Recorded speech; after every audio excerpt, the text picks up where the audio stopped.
Ready to make a real impact every day?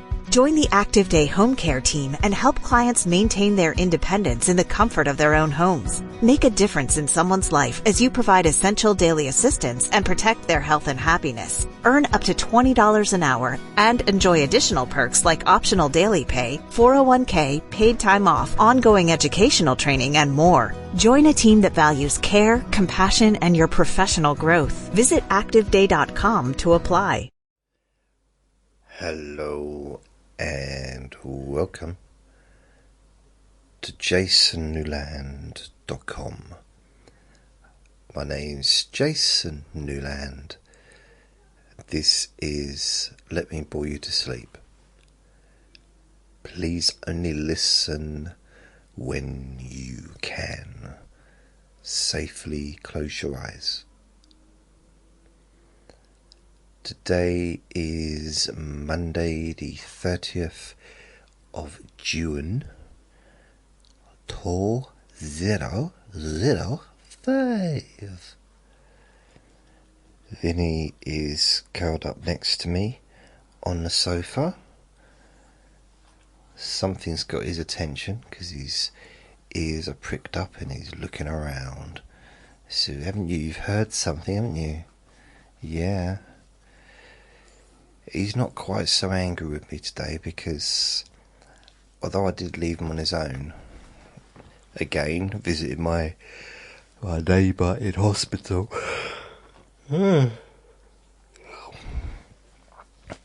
I left early, so I got a lift with another neighbour who took me to the hospital after dropping off his wife and kid at school and work. And I got there, I left here at 7:30, got there about 8:15 a.m. and I left I'm not sure when I left. I left about 1, I think. I'm not exactly sure. So I was home. I think I was home by 2 o'clock. I took Vinny into the garden to do wee-wees. But it's too hot outside for him to go out properly. So he won't be going out until probably 6, 7, 6, something like that, because it's just a bit too hot. He did have a nice WALK this morning, which was about half an hour out. We was out for about half an hour. But I think because it was so early in the morning, I mean, we did wake up about, 20 to 4, because we went to bed about 8:30 last night and woke up about 20 to 4, and so we got up. I got up, had my breakfast. He got up as well, and we went for a walk about 6:30 till it was about 25 to 7 till about 7:05, and then I had a shower. So I got back, had a shower,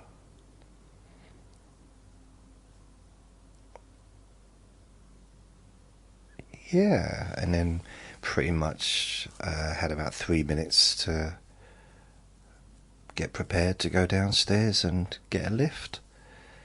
So it all worked out okay. Potentially I was maybe moving a bit too fast, because normally, I'm not necessarily set to a timer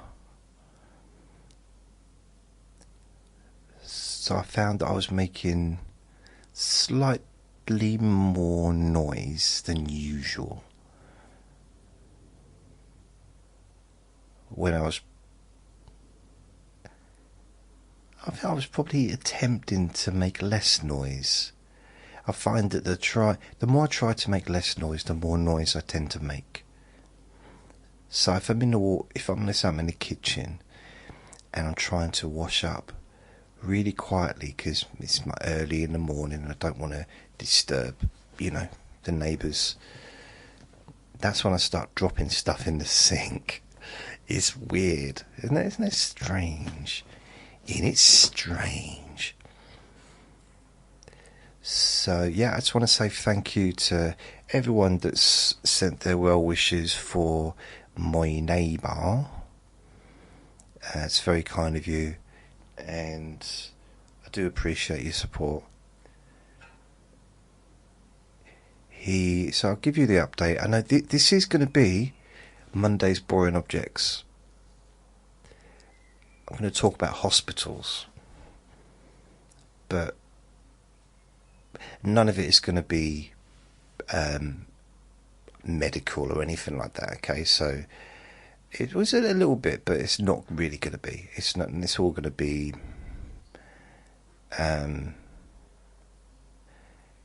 tasteful. If that's the right word. I'll try and keep everything tasteful, apart from some of my jokes. Maybe, I don't know. What, you tell jokes, do you? I've never remember you ever telling a joke. Okay, I don't know if jokes is the correct word. I think they're jokes. Maybe other people don't know. They don't notice. So yeah, hospitals is going to be, and maybe I've even done that before, but I'm going to do it again. So I will talk about my experiences in hospitals, including being in hospital twice myself, also going to hospital a few times for different things, visiting people in hospital. The first time I did hypnosis with someone in hospital. So this had a few little instances along the way. Visiting my nan in hospital. Blimey, that was a journey. That took me about 6 hours to get there. And then when I get there, I'm told that it's closing time. Or yeah, kind of. That wasn't good. So, the update on my neighbour is two things really. His current next door neighbour that's in the bed next to him, is leaving tomorrow. So he won't be there, and they're close. They're really close.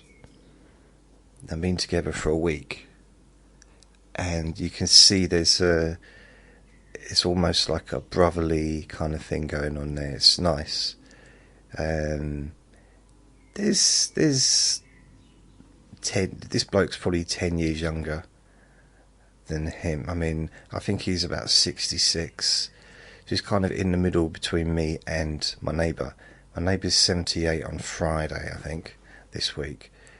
The other neighbour was Friday, I don't know, it's Wednesday, Thursday, whatever. I'm 54, he's 66, and everyone's 68. So it's kind of midway between us. And you can see there's a playfulness between them. I did discover something quite interesting about my neighbour today from his new neighbour. Now, my neighbour can't stop talking. He literally can't stop talking. He just talks. Apparently, he talks when he's asleep. He doesn't even stop talking when he's asleep. So, I don't know what... and this... Okay, I was talking to the nurses. about him talking, because I was laughing about it, and they can't believe, I don't think they've ever met anyone that talks as much as him. And they thought it was due to his condition. And I said, no. He's been like that since I've known him, for 10 years. I'm not saying that he's not affected by his condition. I don't want to get in the way of any kind of medical intervention that might help. But yeah, they laughed. They said, really? I said, yeah, it's always been a chatterbox. But then I'm a chatterbox. And I do see myself in him. That sounds wrong, doesn't it? But I see myself. I tell you, I think part of the reason, it's not a conscious thing, but I think part of the reason why I've helped him over the period of time I've been here, and continue to do so, to try and help anyway, I'm not sure how helpful I am, is because I see, it's almost like I'm looking at him and that's me in 25 years' time. Or 23 years' time. 26 years' time. Wait a minute. 54. 54, 64, 74. I'll be 75. He'll be 78. That's 23 years. Anyway, something like that. So, 23 years, in some ways, it's a long time away. Is it? Is it though? It is for someone who's 10. It is for someone who's 20. It is for someone who's 30. Maybe someone who's 40. But it doesn't seem that far away now. I mean, for someone that's 20, if you say, when in 25 years, they'll look at you like, really? I'll be an old age pensioner in 25 years. Or if you say that to a 20-year-old, in 25 years, yeah. I remember when I was a kid. Okay, when I was a younger man in my 20s, even up to my mid-20s, I remember thinking, I'm not genuinely thinking, if someone said, you got something wrong with your leg, you're going to have it removed in 20 years' time, wouldn't even care. It's like 20 years, that's a lifetime away. I don't care about 20 years away. Now, if someone said that now, it'd be like, that's like telling me before Christmas, by the end of this year, you're going to have that. That's how close it seems, almost. Because it goes so quickly. So quickly. I mean, 25 years ago, or 23 years ago even, I was working in a call centre in Churchill Insurance. And I felt old then.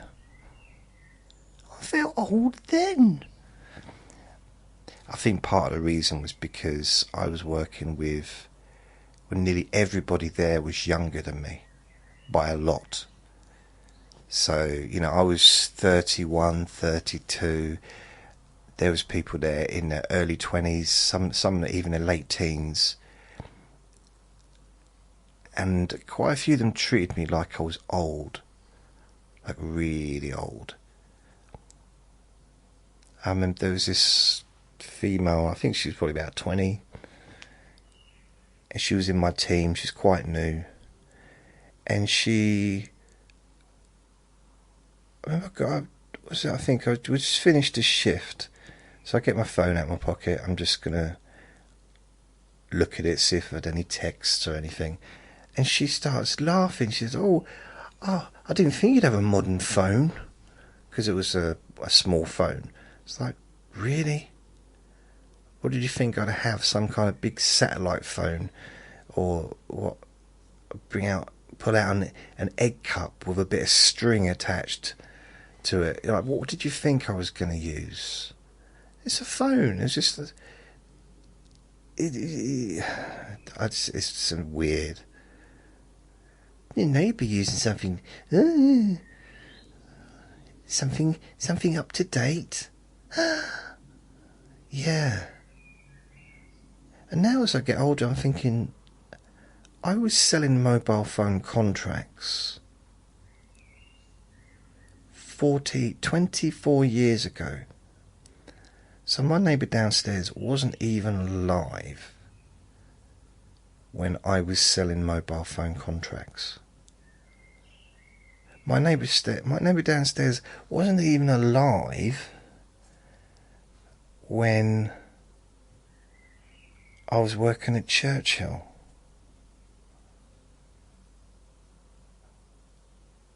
I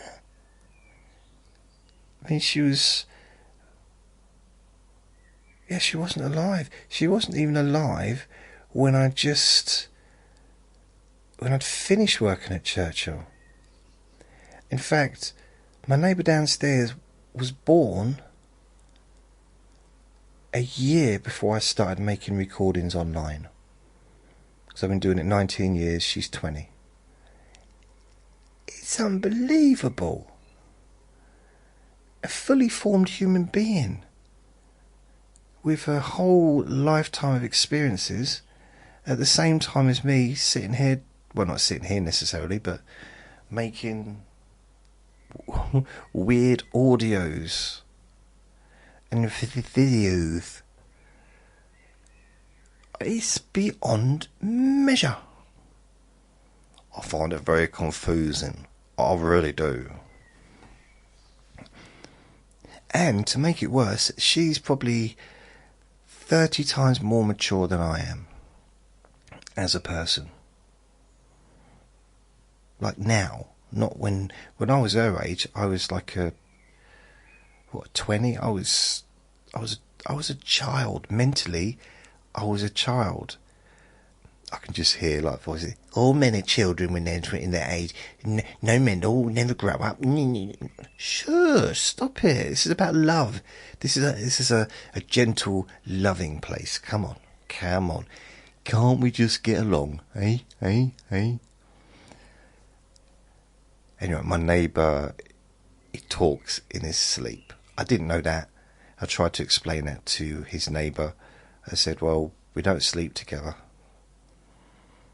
And I made a mistake. I said the wrong thing earlier. I got a habit of doing this, just generally in life. But I'm talking to one of the nurses and I'm just asking some questions. And we're just chatting. I said, oh, you've got lovely eyes. I didn't mean anything by it. And she punched me. No, she didn't. I said, you've got lovely eyes. I said, oh, sorry about that. And we carried on talking. Apparently it was distracting her changing the catheter, but she didn't know I was behind the curtain. But and I thought, oh, I'm a bit... I might have... See, I didn't care about myself, embarrassing myself. It's quite hard for me to embarrass myself these days. Although something did happen later on that was a bit embarrassing. It involved the toilet. I'll tell you that in a minute. Anyway, it started to bug me. I'm thinking, she's at work. And this is someone that I've gotten quite well with over the last week. It's really nice, very friendly. We have a laugh and that. And I thought, that was just... It was not on. It can't be... It's, it's one thing if I was... Even if I was... I don't know, just paying someone a compliment is probably not the thing to do anymore. It used to be kind of okay when I was younger, in my day, in the 17th century, and I thought, no, that's just... I apologised as soon as I said it, and so I thought, you know what I'll do is, when there's no one else around, I'll just apologise to her. So I did. I said, look. And then what I thought I'd do, okay, is I'd apologise But as part of me wanted to, I don't know. It's the cheeky little monkey inside of me. So this is what I said to her. I said, I just want to apologise earlier if I was inappropriate. When I said that you got a lovely smile, and she said, "Oh, don't worry about it." And she said, "Honestly," I said, "No, it was unprofessional of me." And she laughed. And so now I'm thinking, when she left, did she notice I said something different? Because before I said she had lovely eyes, and then I said lovely smile, and I thought, oh, that's wrong. I shouldn't.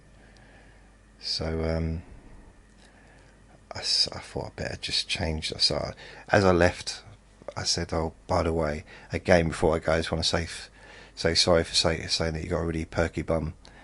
I shouldn't. No, I didn't say that. I actually didn't say goodbye to her because I didn't see her when I left. But I'm wondering if she noticed that I'd said something different. It just popped out of my mouth. It's a little bit like,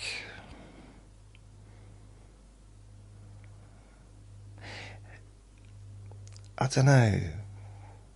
It's a bit like watching my nan try to eat more than one boiled sweet at a time. One always seemed to pop out. One always fell on the floor. No, I didn't. I don't know why I'm saying that. Leave my nan alone. Blimey. It's like seeing a hamster try and eat a gobstopper. Anyone seen it? Everyone know what a gobstopper is? Oh, my body's so sensitive. I'm just stroking my chest. I've got a little... It's a spot, actually. I thought it was a nipple. I thought, oh no, not a fifth nipple. So yeah, he's alright. But he had this body scan, like a big old body scan on Friday morning. Like, early hours before 9 o'clock on Friday morning. And he still hasn't had the results.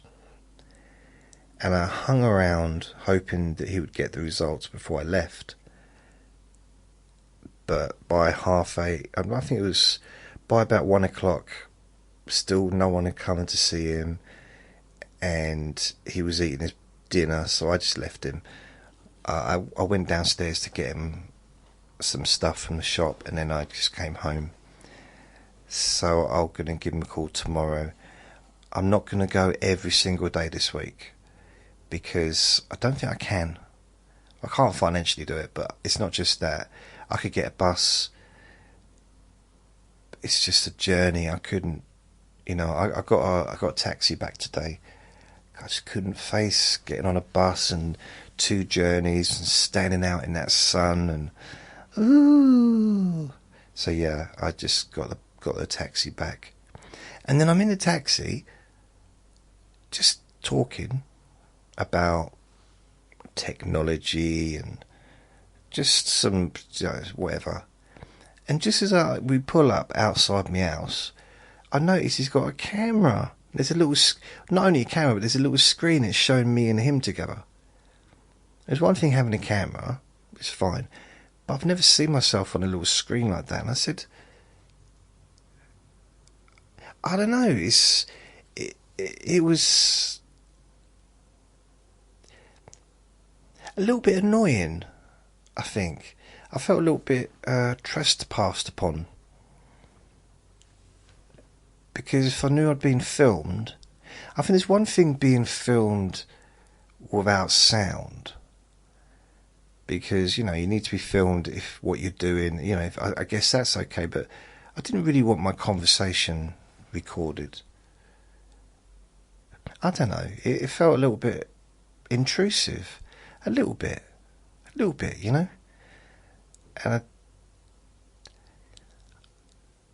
And I've been in places, I've been in taxis and cars where there's a camera. I don't take much notice of it, but I've never been anywhere before where there's actually a screen that shows you yourself being recorded. It made it more real. And there's a reason I don't film myself anymore because I don't like being on camera, which is a shame because my YouTube channel's going completely to nothing really. Even though every recording I do is uploaded onto YouTube, I'm losing subscribers. I don't know why that's funny, but it's weird. I thought it would be quite handy to have it as a separate, it's like as another place to listen to the podcast, but YouTube doesn't seem to agree. Yeah. So it's Monday.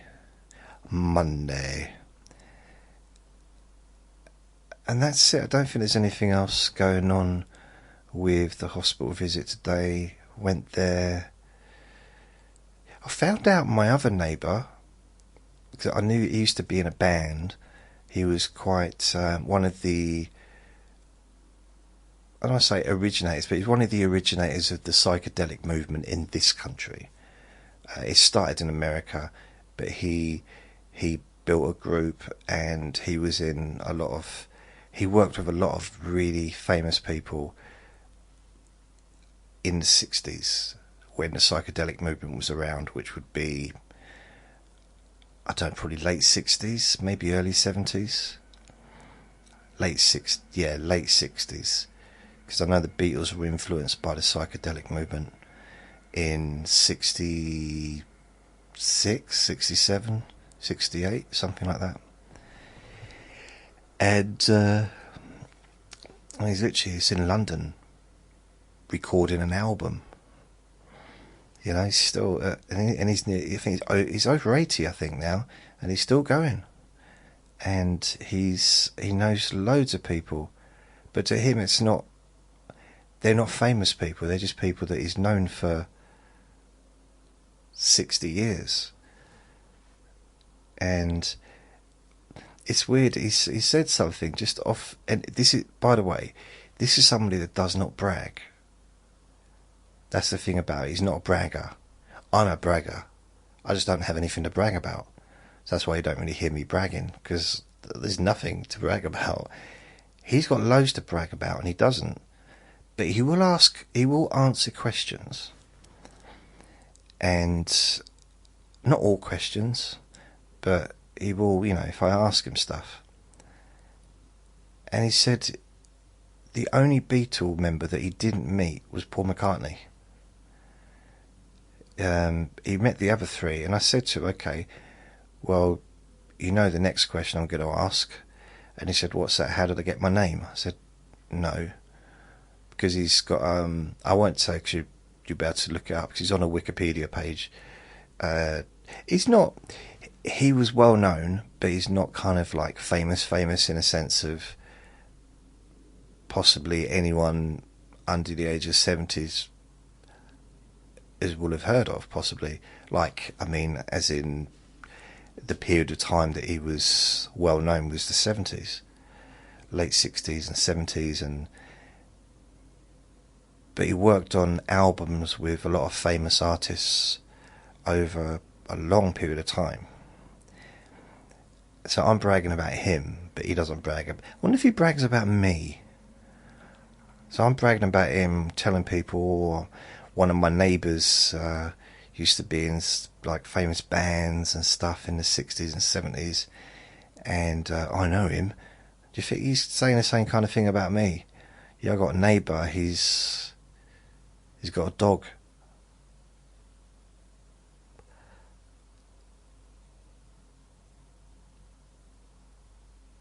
What else is there to say? Yeah, he's got a dog. What else, He's quite a nice bloke. You want to be trapped in a lift with him, because he would just talk a lot of rubbish, but other than that...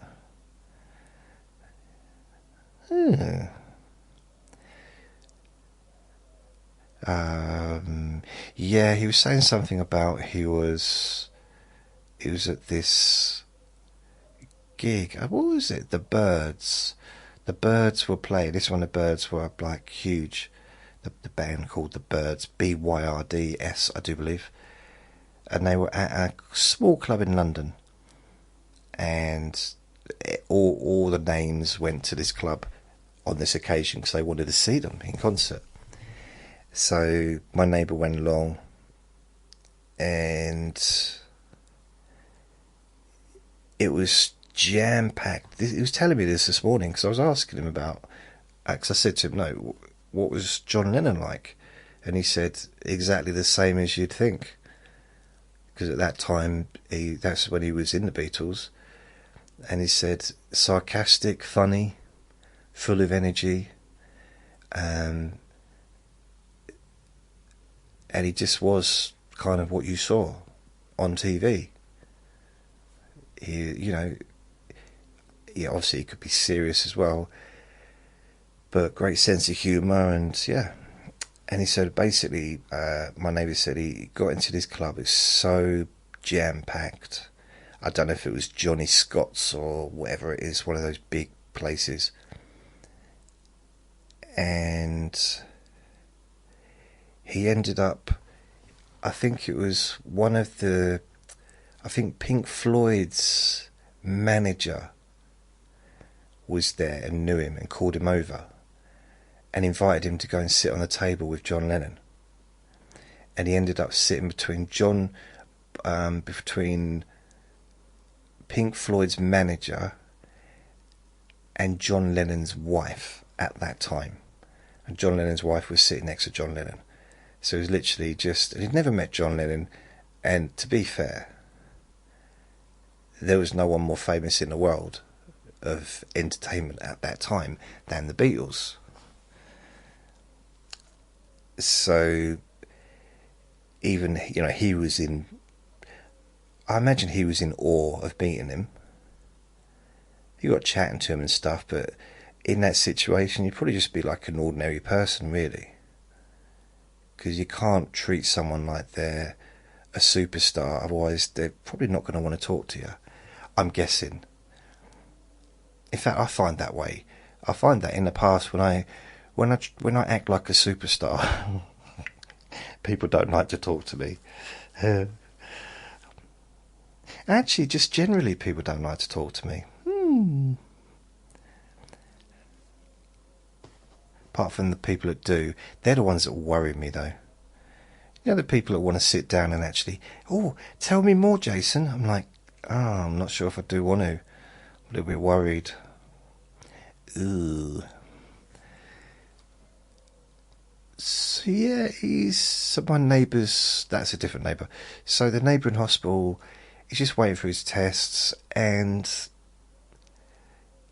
it was weird because today he started asking me questions about myself. Now, I was expecting him to use this as an excuse to start to talk about sport, which is what he sometimes does. He asks questions, and then it can lead him on to talking about something he wants to talk about, or maybe there was a subject that he wanted to talk about and he was trying to get me there by drawing me in, by pretending to be interested in what I used to do. But he seemed genuinely interested, and he was asking me about the comedy, about doing stand-up comedy in London, because I think I must have mentioned to him at some point, and he was asking me about people that I'd met.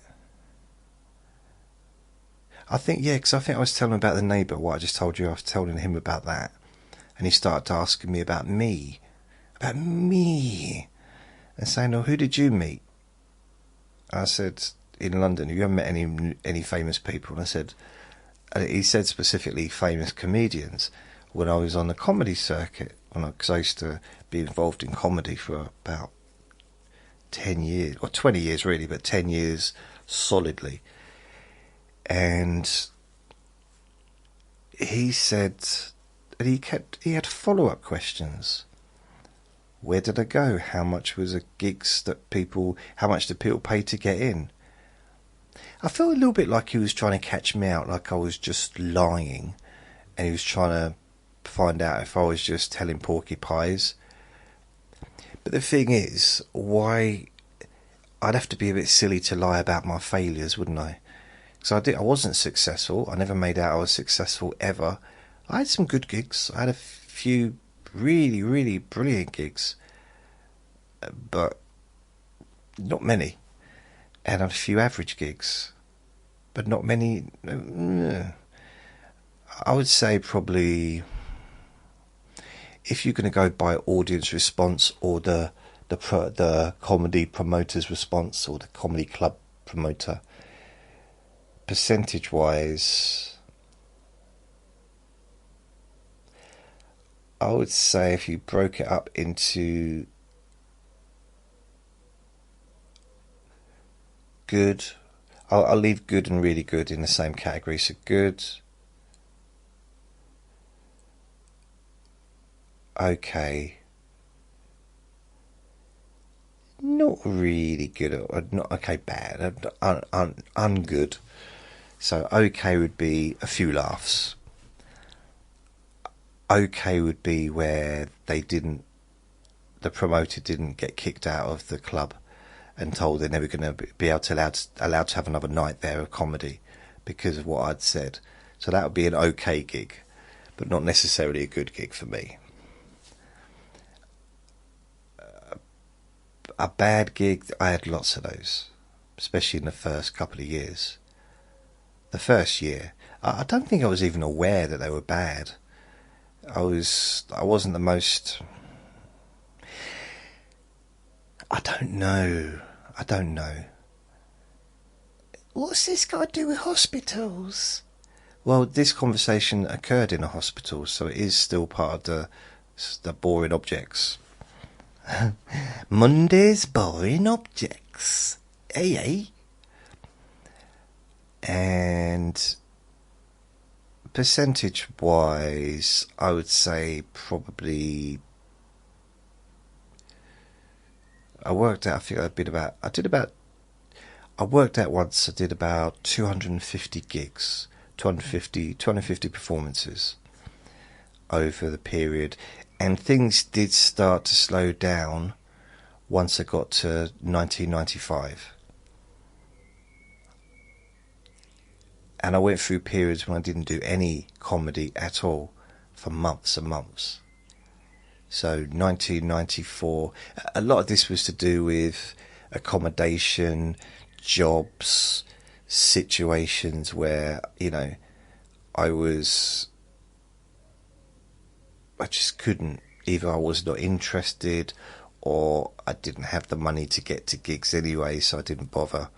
Because there were some gigs I could just turn up at, like a talent contest that was every Thursday or every Wednesday or every other Thursday. I think there was downstairs at the King's Head was once a month on a Thursday, I do believe. And at the Comedy Cafe every Wednesday there was a new act night, which I performed there a lot, many, many, many times. Pretty much every Wednesday for most of 1991. Yeah, it's true. Wow.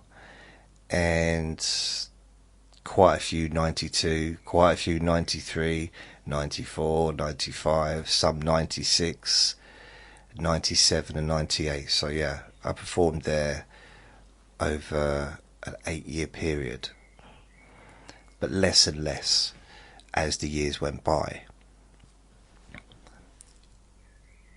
In 1996 I was a security guard,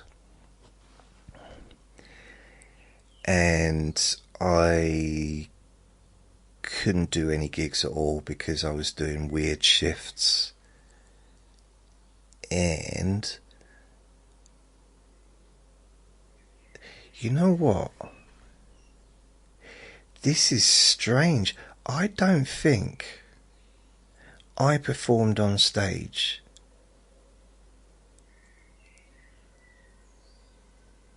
I might be wrong, but I'm not sure if I performed on stage the whole of 1996.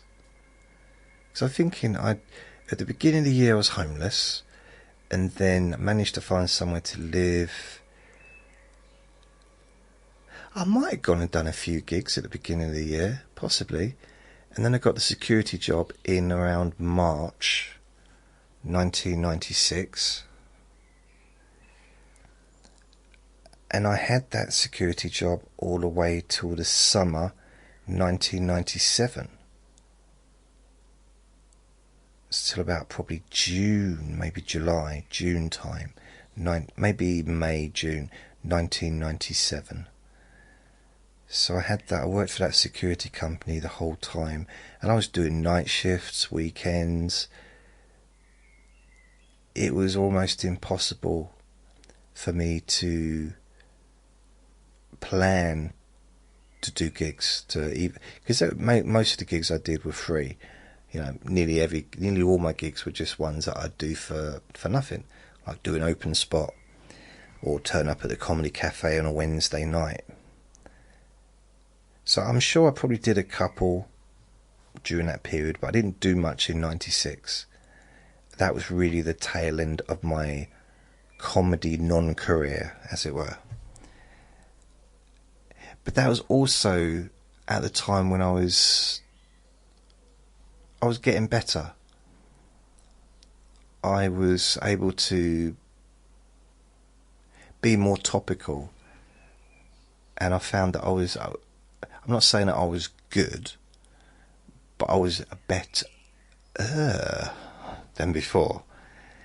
And by talking about topical things, it was, I don't know, it just, sometimes you don't even have to be particularly funny, I found, by just saying something a bit silly about something that's really big in the news. It's just like a silly line, sometimes you might just get a little smirk or something, but that was still better than what I was used to getting. Well, I didn't seem to be making anyone angry. That was the good thing. And 97, from the summer 97 till the end of 97, I did do a few gigs. Yeah, I did. I did and went to a few gigs as well. So I performed a bit more at the latter part of 97 because I was back involved in comedy again. So I did, yeah, on a probably never at the weekend because I was busy at the weekends, but on a Tuesday, Wednesday, Thursday night, I'd probably end up going to gigs, whether to just watch my friends who are other comedians performing or to perform myself, ones that I could just turn up at and they'd let me on. So that was pretty cool. And then in 98 January, I just did my very last gig ever. I didn't realise it was my last gig, but it was the last performance. And yeah, I don't know if you just heard him go. Yeah. He started barking then because someone was sneezing in the garden, well, it was outside this building, or it might be in the building, but outside where I live. It was just a little sneeze, and Vinny's like, huh?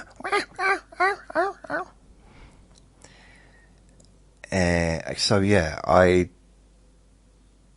why? Oh yeah, because my neighbour in the hospital, he just asking me all these questions. And I was thinking, what's the catch? How's he going to lead on to talking about football or sport? And yeah, he seemed almost interested in what I was saying. Huh. Weird. So, because he's fanatic. He's a fanatic about sport. I mean, on a level that I've never seen before. Loves sport. Oh, what I did do is, because he was saying he didn't want the TV on, and they got these TVs, not like some of the NHS TVs are not great quality screens, and then the ones that are to the side of the bed, and you have to pay £5 a day to have it. These TVs are free to use, and they're decent TVs. And his one was unplugged, and the person next to him's had his TV on the whole time. Now, I didn't realise how good the screen was, the picture, because I'd never looked at the other bloke's TV. And I said to my neighbour in hospital, I said, I'm saying that he's in hospital because I've talked about a few different neighbours. I want you to know who I'm talking about, who I'm gossiping about. I said to him, you know, Wimbledon's starting today. And he starts talking about Wimbledon. And I said, well, why don't you watch it? No, I'm happy with my tablet. I said, you've got a television up there on a big screen. Well, compared to his little tablet, it's a big screen. It's not. They're not big TVs, but probably 24 inches or I don't know, 30 inches or something. They're not little, but they're not, you know, big. A nice size if you're in a really small room. And it's up. It's kind of. I think it's. I wonder if they could be moved down. I'm going to ask that. Maybe they can be. I would need it moved down for me, because with my eyesight and that, I would need it closer. And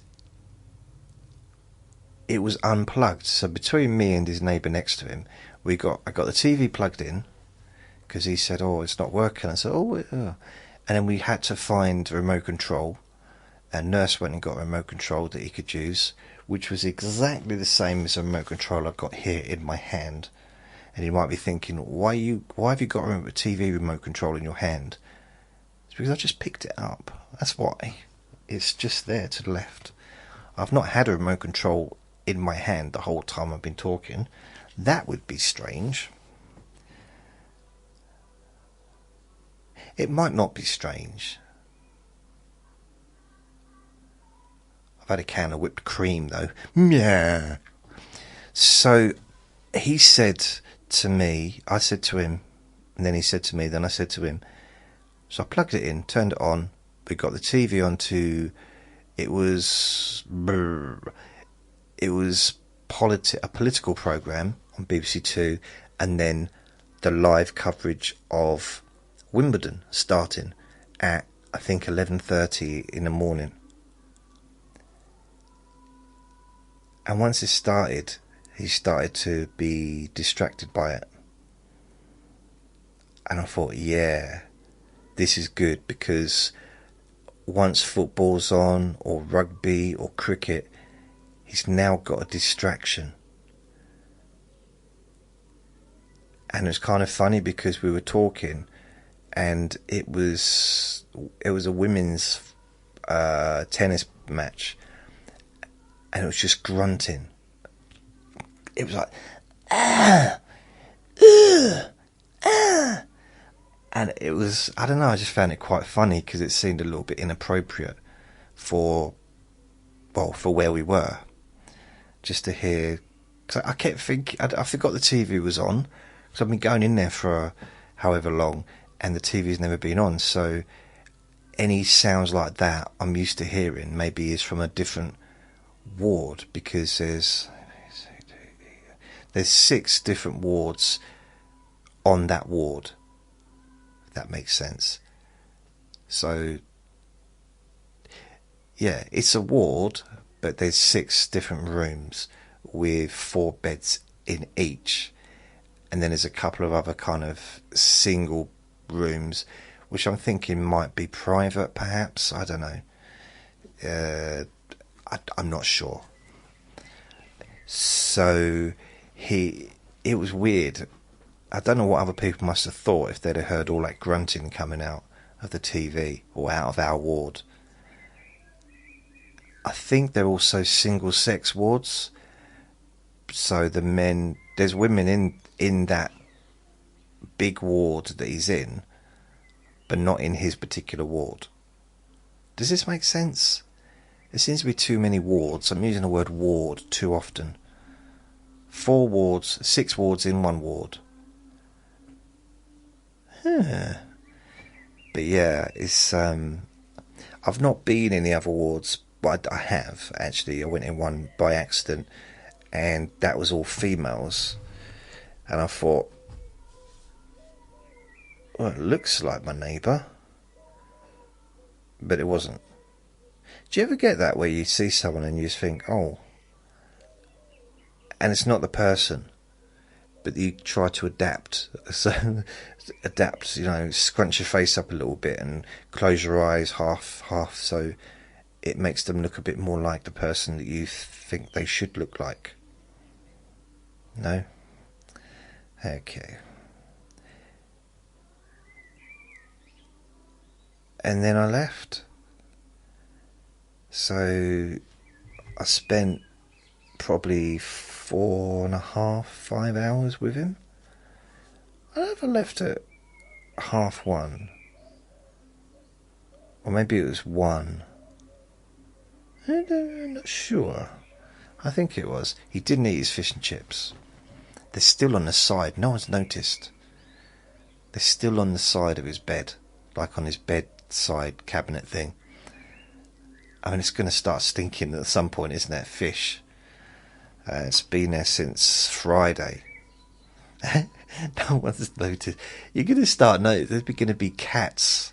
Like, why is there so many cats in the ward? Where are they coming from? Why are they coming in here? They'd all be climbing up to the windows, wouldn't they, on a big ladder, a cat ladder. Is there such a thing as a cat ladder? I suppose they could all just climb on each other's backs and make a big heap. I don't know if that's possible. Oh, you know what I forgot to do today? I was going to ask somebody if I'm able to take Vinny with me to see my neighbour, because he keeps asking about him and he wants to see him. And another person who walks their dog told me that sometimes the hospital does allow, depending on the patient's situation, they do allow hospital visits with a dog, but in a specific part of the hospital. So he'd have to go to that part of the hospital, and I'd have to take Vinny there, and he could sort of spend time with him. The alternative is if he comes outside, I know I can take Vinny outside the grounds of the hospital, and he could come downstairs, but he can't really. I don't know how to explain this, but he doesn't seem to. The mobility he had a week ago doesn't seem to be there for some reason. You know, before, I think it's been going downhill a little bit. I think it's just age maybe, but the week before he went in hospital, he was walking around every day, going to the petrol station, taking strides. You know, he wasn't like now he's walking one foot next to the other. When I take him outside, I couldn't take him outside today because I was waiting for the doctor, and the other day we went out and the doctor came while we were out, so it was not ideal. But he's really walking very, very slowly, and at times holding on to me. So I don't know, it might be a confidence thing. It might just, he might have a similar thing to me where there's too many people. He's not used to that. He's not used to be walking down a hallway with, let's face it, thousands of people coming and going. You know, and everyone's walking in different angles, different directions. People walking directly at you, and trolleys, and you know, all sort of people on gurneys and deliveries and all kinds of stuff. No parachutes, no elephants. But you know, I'm not saying everything's in the hallway, but it's quite a lot of stuff. So I don't know how much of it is that, but he doesn't go downstairs on his own. He doesn't go to the shop on his own. which a week ago he would have done. Before we went in there, he would have just, you know, if he was visiting someone, let's say if he was visiting me, and I said, oh, I need a bottle of Coke, or can you get me some cheese, which is what he wanted today. Can you get me something from the shop? He'd have said, yeah, okay, and he'd have gone down and got it for me. So yeah, there's a that's a difference that I've noticed. And he's not talking as loudly as he used to. He's still talking non-stop, but it's a much quieter talk, because I can't hear him sometimes. I kind of have to get closer to him, and then he just goes boo in my ear, makes me jump. Yeah. So I was going to do some washing today, some laundry. What did I say to him? I said something, I've got to do some laundry today. He said, he thought I said something else. What sounds like laundry?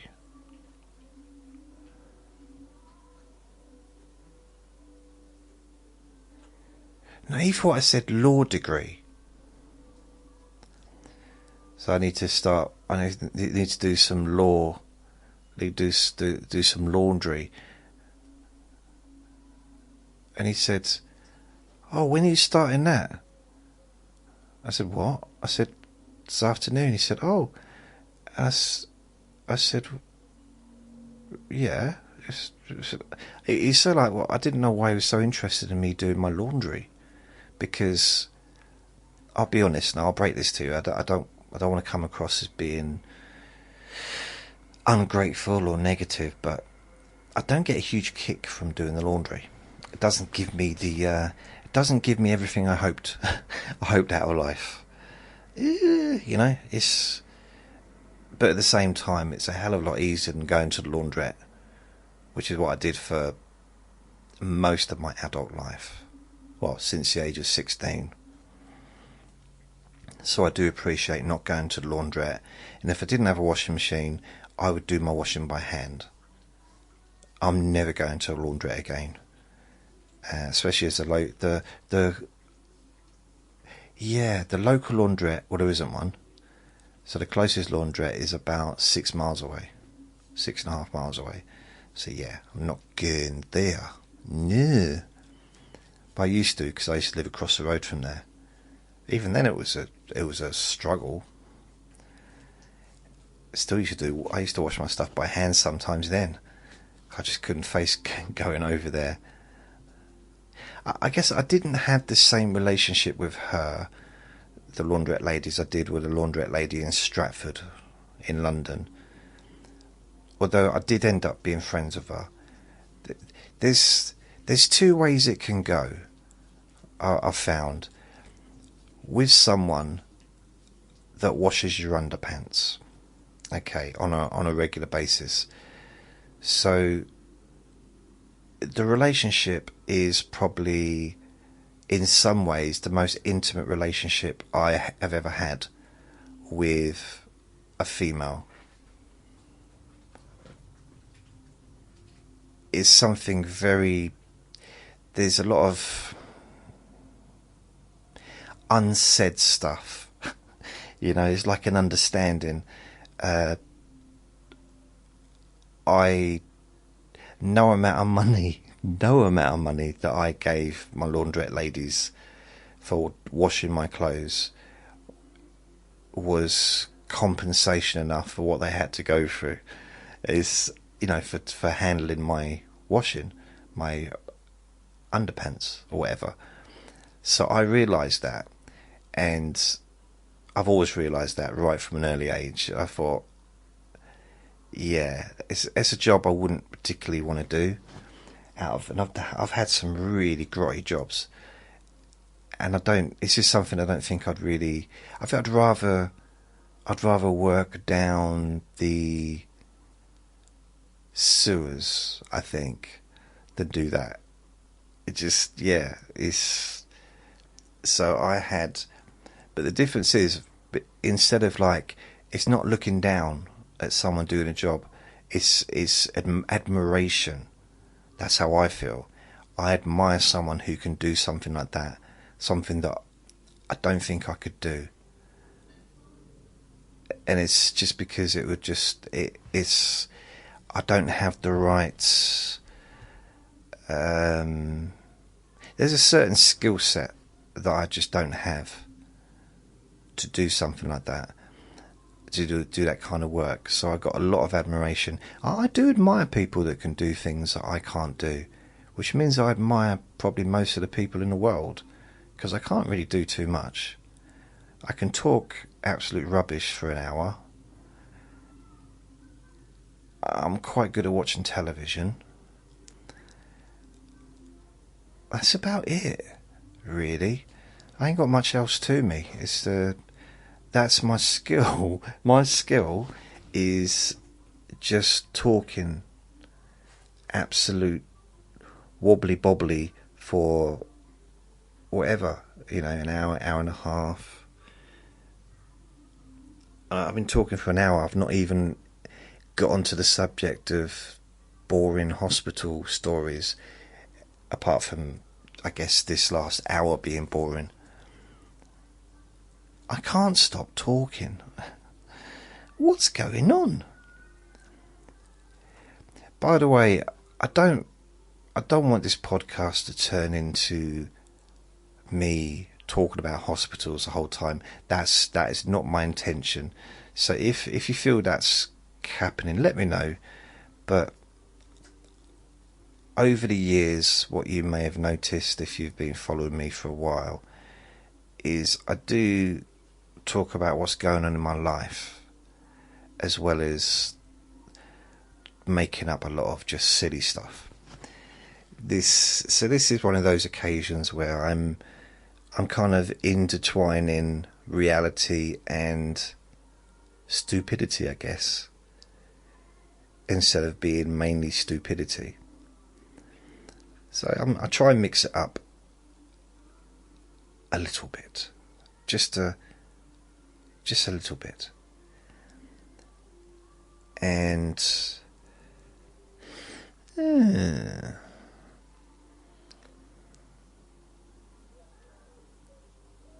yeah, I guess, because I didn't do. Did I do a recording yesterday? I think I did, didn't I? I think I did. Didn't do one Saturday. Did a Q&A Friday. I think yesterday.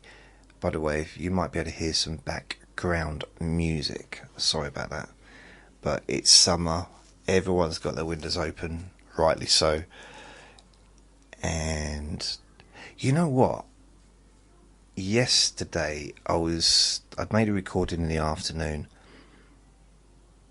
and I could hear the neighbours shouting as I was doing the editing, and I thought, wow, if you can hear that on this microphone, then that just shows you how loud it was, because they're not in my garden, they're in a different garden, over a fence.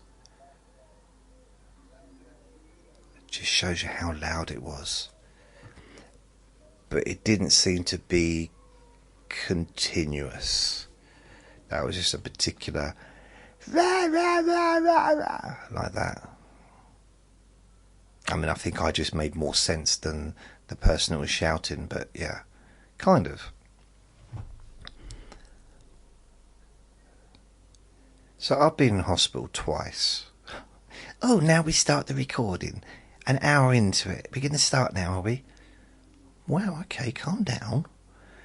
I've been in hospital twice. I had my adenoids out when I was 7. I was about 8. I think it was either just before I was 8 or just after. I think it was just before I was 8 years old. Now, the reason I had my adenoids out is because I was partially deaf. Let me have a drink of water.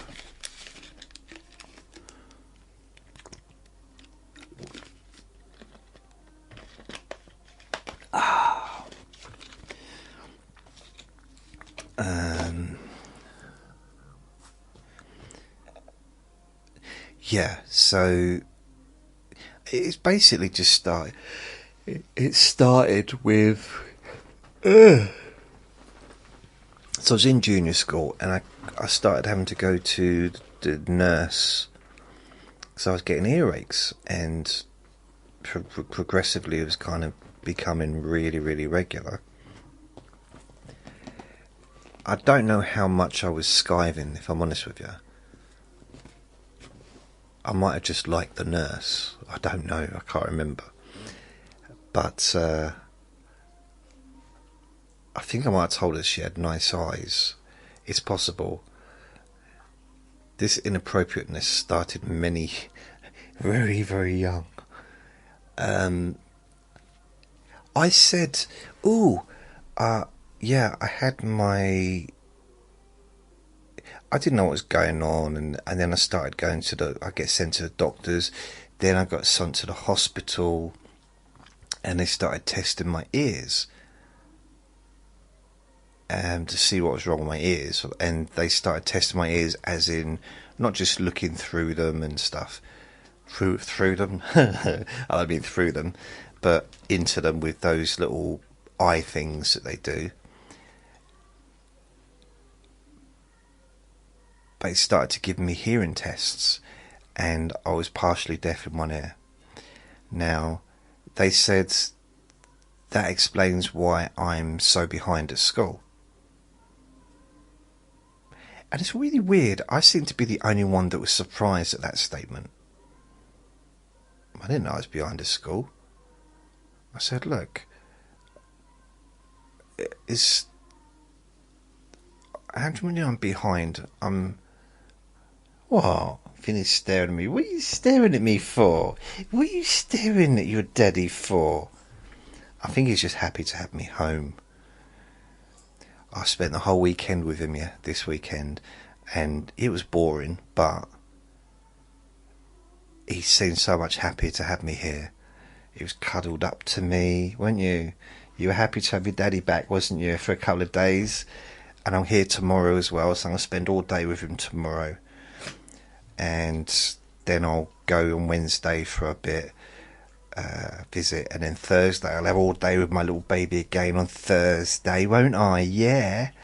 Then I'll go up to visit Uncle, won't I? Uncle Sausages, that's what Vinny calls him, Uncle Sausages, because he gives him sausages. And I will then have the weekend off again. So I'm not going to go up at the weekends, and I'm going to go on Monday, Wednesday, Friday. Yeah, depending, of course, upon the situation. If he called me up and said, "Could you please come tomorrow?" I'd go. There's not an issue with that. But generally, I told him I'll be there Wednesday. I'll call him tomorrow, see how he is. But if he needed me to go up, then I would go up. I mean, if he needed me to go up now, I'd go up now. I'd go back. So that ain't no problem. I've told him my phone's on anytime if he needs to call me, which he did over the weekend. And I'm kind of his, I could say lifeline, that's very dramatic, but I'm someone that he can just contact if he just wants to just update me on stuff, even if it's, he phoned me up yesterday to talk about Jaws, the movie, and him and his neighbour in there, they were having like a little quizzy game talking about movies, and they were trying to remember the main character, the actual actors in Jaws. So you had Robert Shaw, David Snyder, I forget what his first name is, and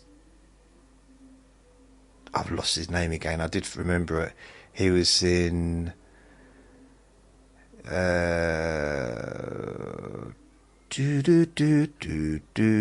that movie, something of the Close Encounters of the Third Kind. So it's those three that were in that movie. They were the stars. And Schneider. What was his first name? But Robert Shaw was he was a captain, the captain of the boat, and what's his name? That bloke, he was also in it. Is it Schneider that says, "Oh, we need to get a bigger boat"? I think that was a good line, isn't it? Need to get a bigger boat.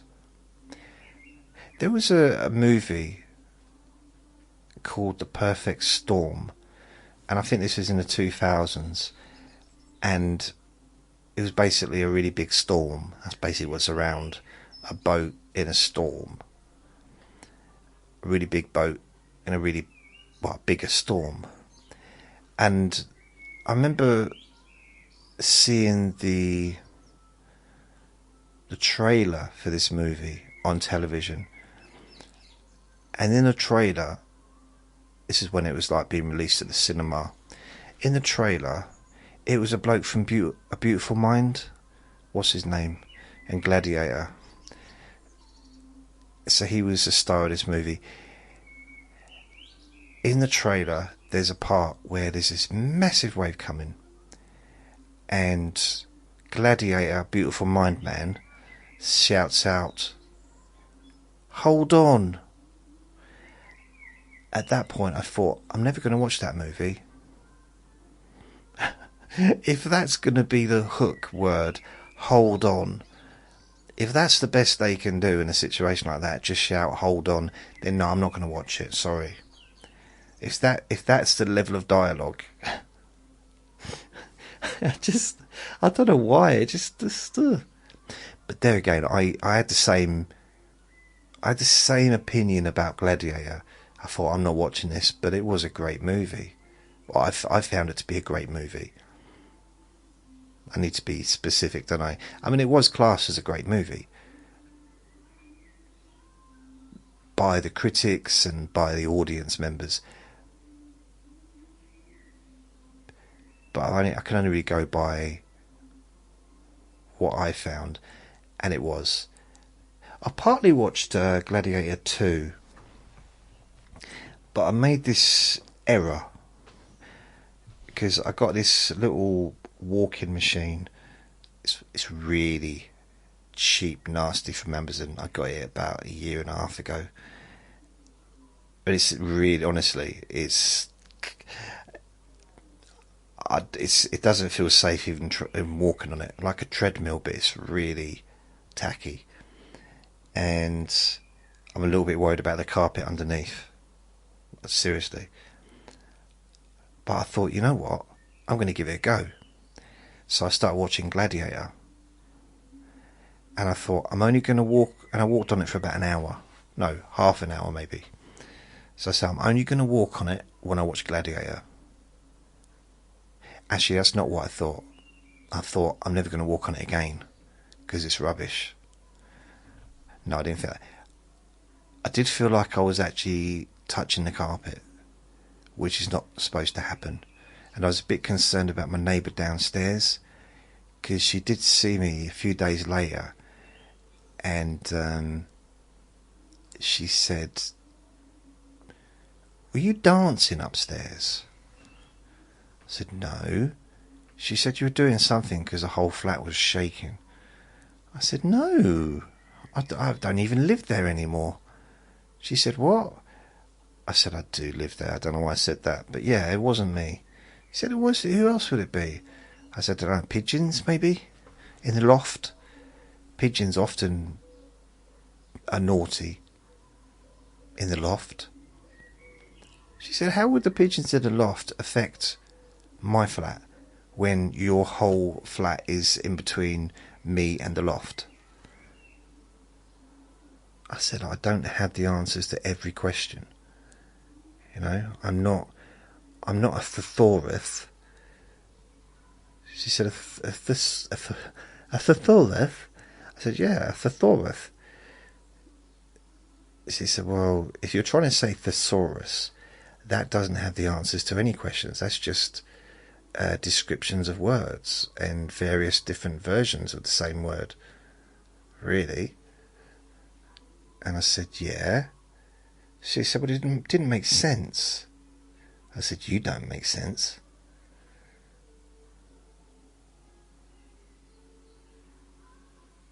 Yeah, it was one of the better conversations I've had this year, actually. But then I didn't go back on the treadmill, if you want to call it that. So I've not... And it's weird because I want to watch the rest of the movie, but every time I go to like watch it, I think, no, I need to get on the treadmill to watch that. How strange, isn't it, eh? Isn't that a weird one? So I was having my ears tested, and they said, oh, yeah, I don't even know which ear it was. Right ear or left ear, couldn't even tell you, such a long time ago. I knew at the time, and it said, yeah, you're partially deaf in one ear, which explains why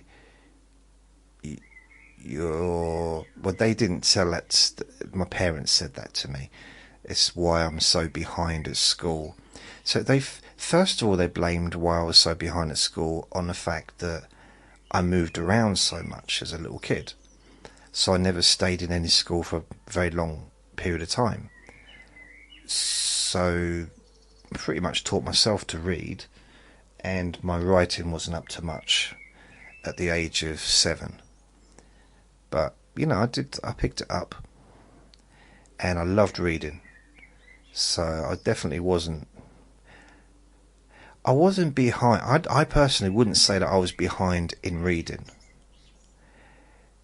Whether I understood what I was reading, it's still an issue now. I'm not sure how much I understand, but writing,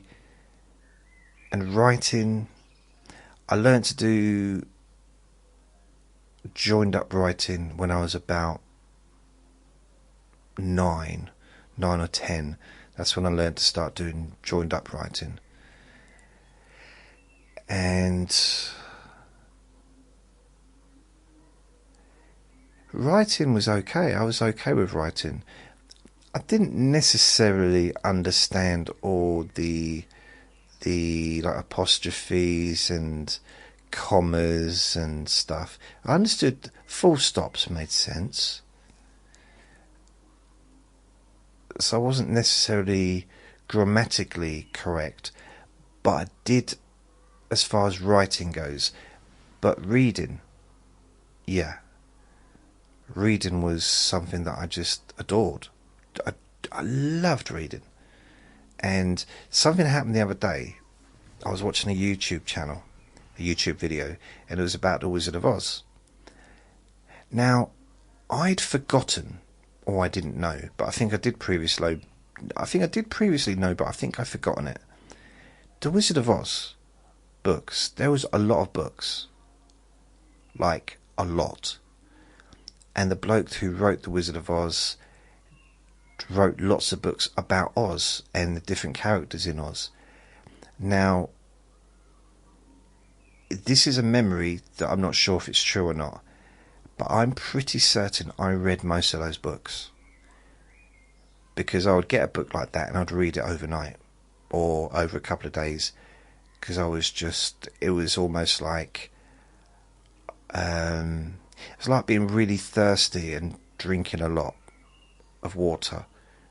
That was almost a bit like that for me when I was reading. I just thought, oh, more. I loved it. And when I talk about it, it makes me hard. No, it makes me not horny. It makes me I didn't mean to say that. It makes me kind of damp. No, not damp. Makes me kind of want to do it. That's what I mean. It makes me want to kind of get my juices going. Again, that probably sounds wrong. To get a book. And I'm not even talking about factual books, which is something that I've focused on for most of my adult life, really. I'd like to get back to maybe reading some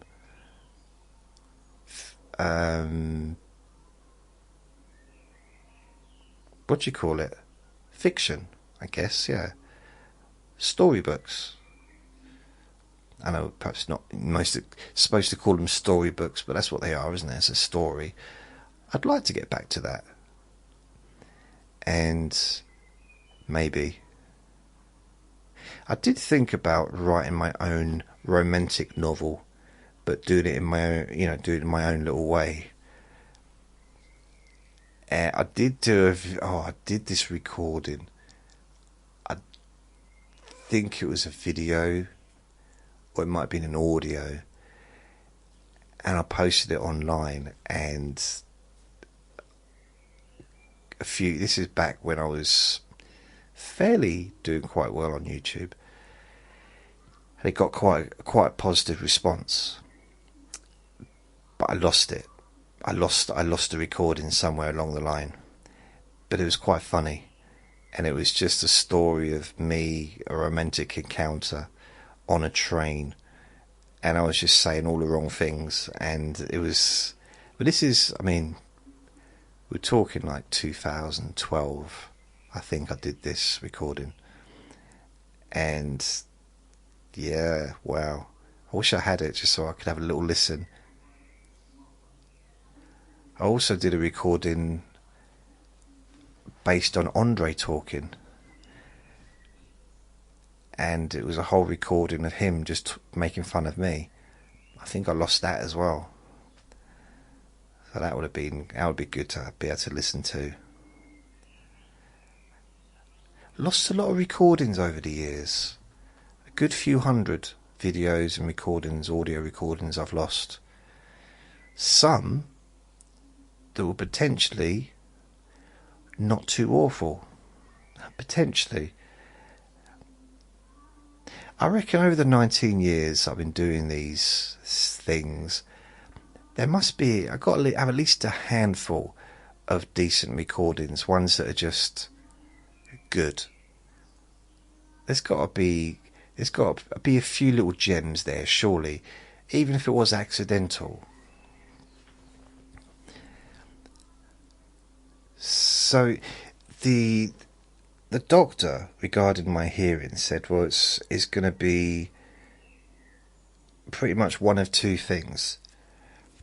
Either I was born that way, so I've always been partially deaf in one ear, or I'd had an accident and banged my head when I was a kid, little, which did happen, but I think it happens for a lot of kids, doesn't it? But I remember I fell down some concrete steps once when I was about 4 or 5, and yeah, health and safety wasn't really a thing back then in the 70s. So yeah, I did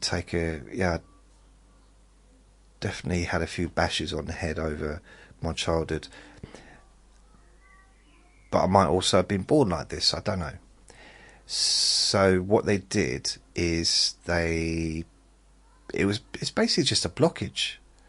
So my adenoids were blocking or causing a blockage in one of my ears. Maybe both my ears, but I think it was one. So they took my adenoids out when I was either 8 or just before I was 8. My biggest memory of that, two things. First of all, I had my teddy bear with me, which was nice. I love my little teddy bear. And I might have called him Teddy. And you might think, oh, that's original. Ooh, Teddy. Like, okay. Well, my granddad was called Teddy and my uncle was called Edward. So, both of them, because in this country, Ted is another name for Edward, and Eddie is another name for Edward. So my granddad was called Ted and my uncle was called Eddie, but they were both called Edward, and I called my teddy Ted or Teddy, probably after my granddad. Maybe I called him Ted, but I wouldn't dare call my granddad Ted. No, he was granddad. He didn't play those games. Oh no. He would have there was that, and the other thing is I had Bovril for the first time, which was a bad idea, because that was the last drink of the day, and I think that was just before I had the operation, so I wasn't allowed any more water or anything, any food or anything, and it was Bovril, which meant, that to me was just like having a mouthful of mud, liquid mud. It wasn't my thing. Bovril wasn't my... It's kind of like liquid Marmite, I would say. It's a yeast extract drink. And I wasn't pleased with that. It wasn't a good decision. But I remember, it's really weird, because bearing in mind it's such a long time ago now, I remember because I was in a ward... Bloody dogs again, can you hear that? I'll wait till it stops and I'll start talking again. So I just remember this, that I don't think there was anyone else in the ward, maybe one other person. There was a children's ward, I think, but it was grim. It was like underground, no windows. It wasn't a nice ward. It was in a really old hospital that I think got shut down, because it'd been there since the Civil War, I think, and the one in France. And I thought, so the lady came down with this trolley full of different things: tea, coffees, cocoa, Bovril, water, juice, probably I don't know if there'd be any fizzy drinks, probably not, but just that kind of stuff. Horlicks, and no coffee. I don't think they had coffee for kids back then. They didn't want me running around or whizzing, being excited. And I couldn't make my mind up. This has been an issue I had all through my childhood, and still today struggle to make my mind up about anything. It was an issue, more for other people than me. It was annoying for me, or it was frustrating for me. I suppose it got really annoying for other people. If we were ordering food, or things like that, choosing a video to watch, even up to the last time I went into Blockbusters, which would have been when did Blockbusters shut down? It's over 10 years ago, isn't it? 12 years ago?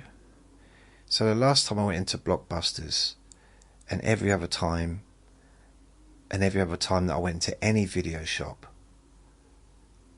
I would spend an absolute age trying to decide which video to get, unless I went there for a specific thing. So if I went there for the new season of The Sopranos box set, then it was quite simple. I'd get that. But if there was a particular movie, but outside of that, I would be there for ages. And I did the same thing as a kid. I'd spend probably hours. I'm not even joking. I'd go and look at the back cover of every single video. Now in Blockbusters, that's not, you don't, things were in cases, weren't they? The Blockbuster cases. But in the original video shops, well, at least where I lived, all the videos were still in the video case with, the picture of the movie on the front, who was in the movie on the back, the synopsis of the movie, plus the videotape was in there. So everything was kind of there. So I'd go through every video looking for something that piqued my peakiness. Got my juices going. Made me moist. I don't know, whatever. Just got me excited. And it would take forever. Honestly, I'd be in there for an hour and a half. And none of these shops were big, by the way. They were jam-packed, but they with videos. And I only did this when there's no one else around. So I wouldn't do this if it was busy, if there was a lot of other customers. But it was, and they all got to know me because I think one of the owner of the video shop once said to me,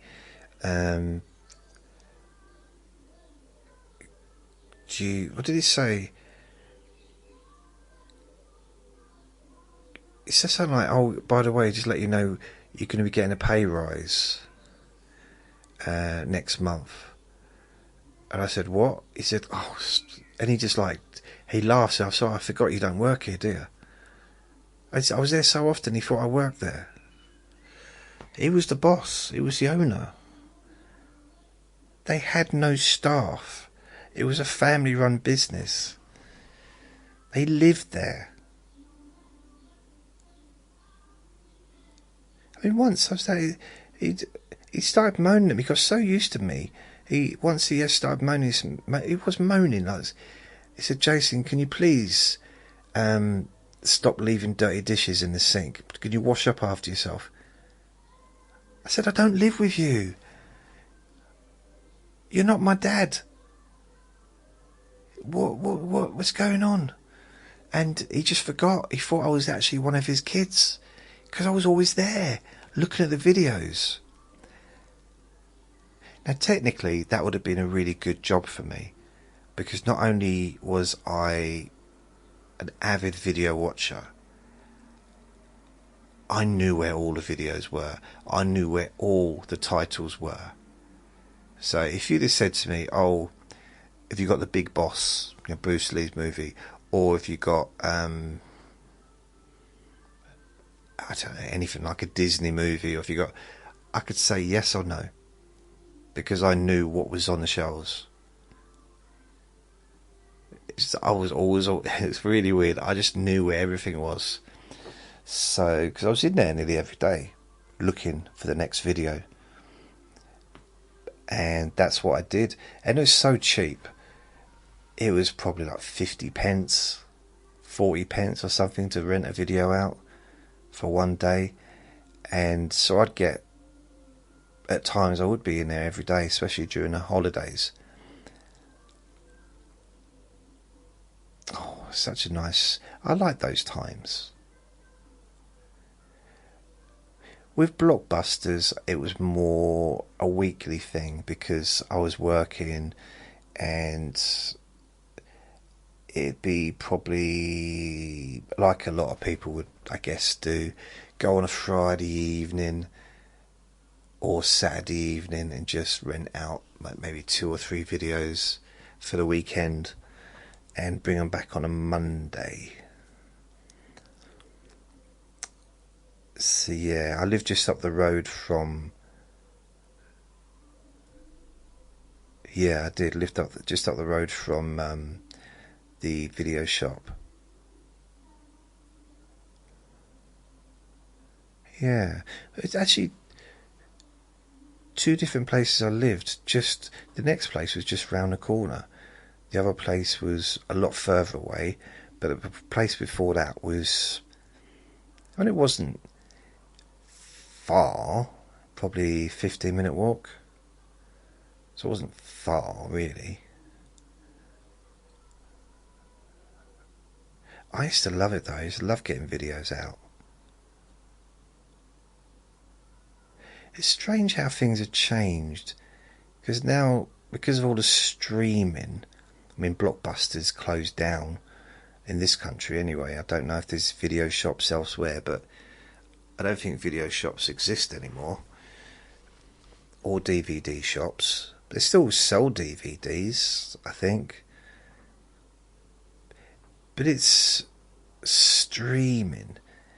But the thing is, what I noticed with the streaming companies, the channels, is they don't keep the same stuff on there. They tend to take stuff off. Even Netflix doesn't keep the same stuff on there forever. They'll have stuff and then they'll take it off. I don't know why I repeated myself then. And that is slightly disappointing to myself. Because of the wonderful thing he does. I'm thinking of maybe reading all of the Wizard of Oz books. Maybe getting them all and just reading them. I mean, that would be the point of reading them, isn't it? I'd have to get them first. And I was also thinking about writing a book. Not a Wizard of Oz book. But I did wonder sometimes, the idea of creating a new world. Now, it's been done, of course, well, by lots of people, but more famously, Harry Potter, you've got the Wizard of Oz, you've got Narnia, you've got Discworld, you've got the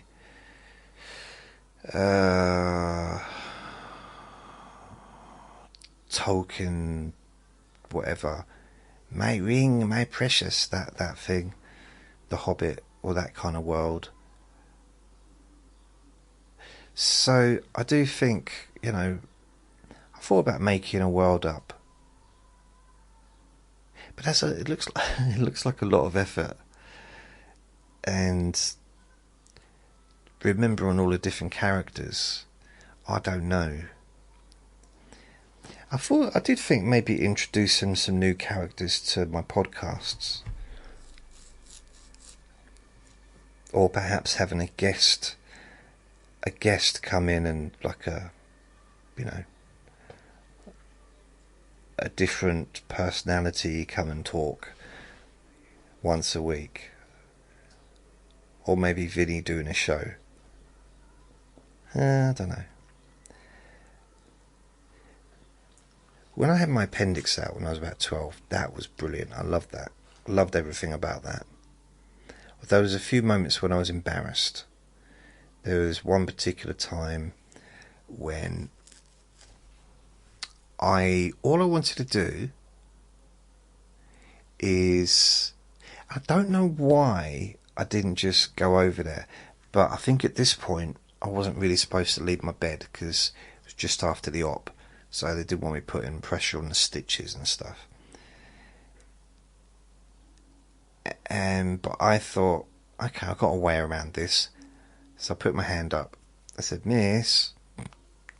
I actually got up and I started walking towards the hallway, because that's where there was a box of comics, and I wanted to have a look at the comics to see what was in there.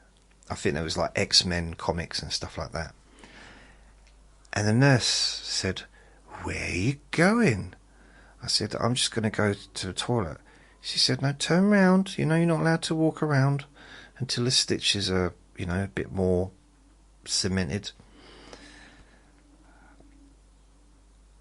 I said, "Okay." So I go just to get back in bed. She said, No, if you can just stand there." And she pulled out this,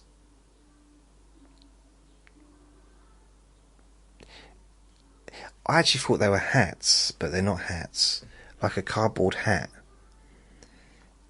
And she pulled one of them out. Apparently, I thought people were laughing because they were enjoying my dancing, my comedy routine, but apparently it's because that's not what they were for. So she said, "Well, now just do wee-wees in," I don't know if she said those words. I mean, I was 12, so I don't know if that was the right thing. But anyway, at this point, at this junction in my life, I was a teenager. I was getting on to being a teenager. I was self-conscious about my body. I also had a huge interest in the ladies, in females at this time, especially older women. Loved, really, yeah. They had no interest in me. I was interested in them. And there was a particular nurse there called Nurse Nichols that I was in love with. I've been in love many times, especially when I was a kid, constantly in love with women. And yeah, but anyway, I don't think it was Nurse Nichols, but it's a different nurse. Another, they were all nice, but she came, like friendly. I mean, she came over, and she said, "Just do it in here." I said, "It's okay." She said, "No, it's right. I'll hold it." This is the cardboard thing. I mean, and it was among the most embarrassing things that I've done, because I didn't need to go to the toilet. I didn't need a wee-wee. So I'm standing there with my, aimed, and nothing happened. And I was talking to her. I just wish she'd look me in the eyes. That's all I wanted. Just look up here. My face is up here. And it was so embarrassing. The weird thing about it is even more embarrassing, really, when I think about it, because at the time, she was an old woman. I was 12. She was, old as in she was just old. But in reality, the nurses might have only been like 18, 19. So they were young. But because I was so young, they all seemed really old. They might have been like 20s. So the fact is, these were young women, which makes it more embarrassing. But I couldn't go wee-wees. And yeah, I didn't enjoy that. Which just goes to show, I suppose, that was another, learning moment about not lying, I suppose. But I didn't really feel that I was lying, although technically I suppose I was. But it didn't really feel that way. I was just telling fibs because I wanted to read a comic. But the problem is, at that time, I was still getting the dandy and looking. And I was probably a bit too old for those comics. So I said, don't bring them in. But the comics they had for the kids were a little bit older than what I would normally look at. And I'd never seen any of the... Oh, Vinny, you've noticed there's a fly again, have you? I've never seen any of these superhero comics before, because my brothers didn't used to get those kind of comics. Although I think one of them did start to, but I used to get Looking and the Dandy every week. My brother that was 2 years older than me used to get the Beano and Whizzer and Chips.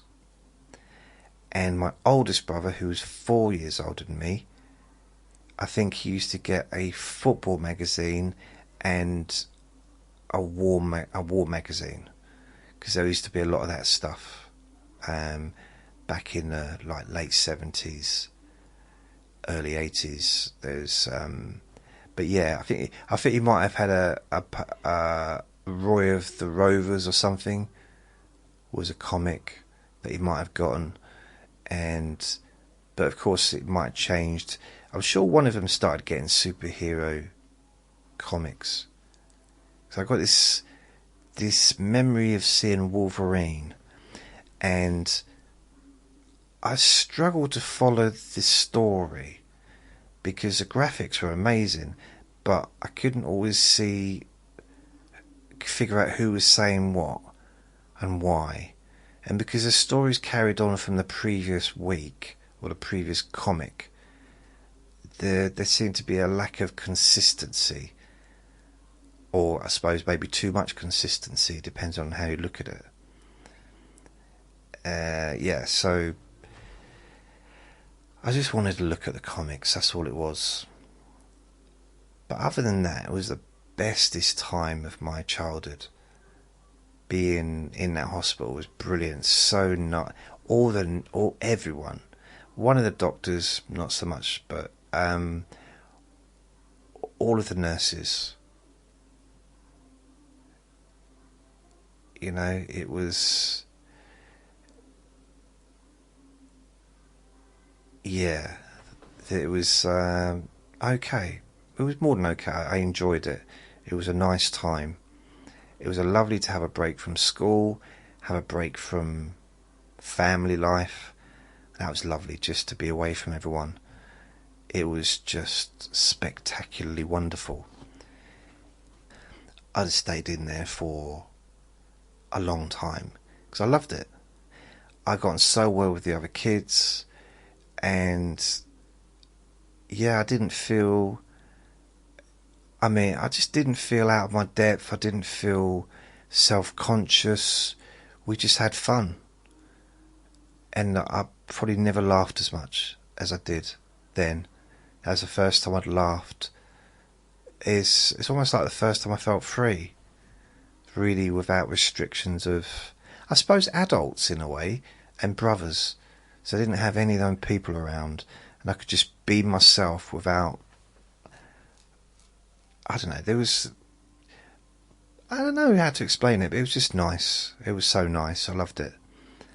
And I'm going to go because Vinny started barking, a few doors being slammed, music's gone up downstairs, so I realise I haven't really gone in depth about talking about being boring, hospital, boring objects and stuff.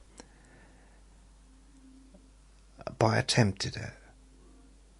So give me 2 out of 10, please. Give me even if it's a low mark, give me a low mark, I don't mind.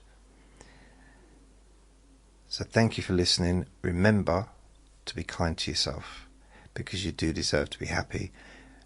And be gentle with yourself. You deserve to feel safe. Lots of love. Bye.